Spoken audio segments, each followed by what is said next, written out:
الحمدللہ رب العالمین والصلاۃ والسلام علی رسول اللہ اما بعد۔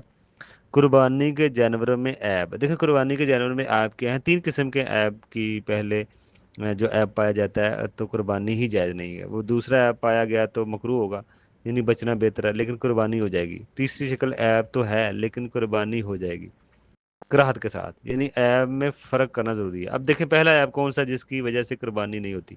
ایک حدیث ہے سنن ابو داؤد کی، کانا کانا پن جو ظاہر ہونا چاہیے، واضح ہو۔ دوسرا لنگڑا جانور جس کا لنگڑا پن واضح ہو، ہلکا سا لنگڑا عیب نہیں ہے۔ اسی طرح جس کو غور سے دیکھنے سے کوئی ہلکا پھلکا نظر آتا ہو، یہ نہیں ہے، واضح ہو۔ مریض جانور جس کا مرض ظاہر ہو، کمزور جانور ضعیف ہو، کمزور جیسے جو جانور ضعیف ہو وہ بھی واضح ہو۔ یہ چار عیب ہیں جن کا ذکر کیا گیا۔ اگر چھوٹے موٹے عیب بھی آپ دیکھیں تو شاید کوئی جانور آپ کو ملے ہی نہ، چھوٹا موٹا عیب کو اگر آپ دیکھیں ہو ہی نہ تو پھر شاید جانور ڈھونڈنے میں مشکل ہو جائے، مشقت ہو جائے۔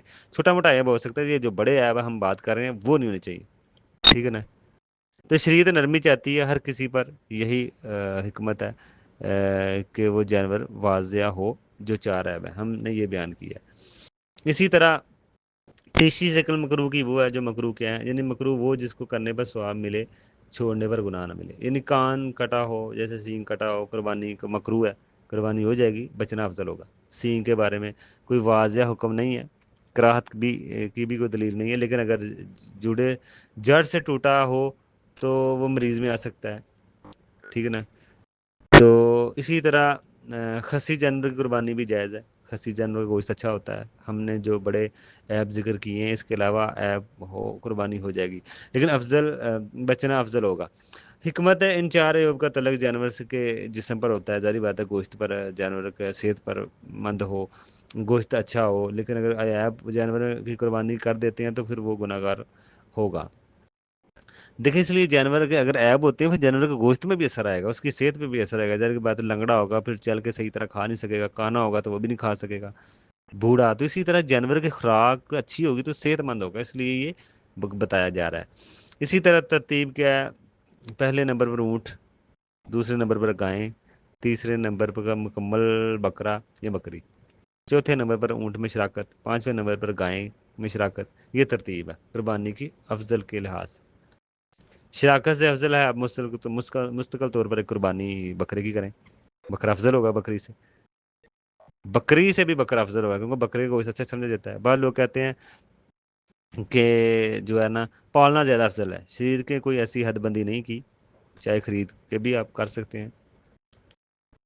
دیکھیں جانور میں افضل وہی ہوگا جو لوگ زیادہ پسند کرتے ہیں اپنے علاقے کے حساب سے، بڑا جانور جیسے کو ہوتا ہے۔ اسی طرح قربانی کے جانور پر دیکھتے ہیں کہ عیدگاہ پر کرنا سنت ہے، لیکن مجبوری ہو تو گھر پر بھی ہو سکتا ہے، لیکن اس سنت کو بھی زندہ ہونا چاہیے۔ عیدگاہ پر جو قربانی کرنی چاہیے ہمیں، جو قربانی کر رہا ہے عیدگاہ پر ہو، یہ افضل ہوگا ذبح کریں۔ عورت بھی جانور ذبح کر سکتی ہے، کیا بے نمازی کسائی سے ذبح کروا سکتے ہیں؟ اختلافی مسئلہ ہے، جو کافر مانتے ہیں وہ تو اجازت نہیں دیں گے۔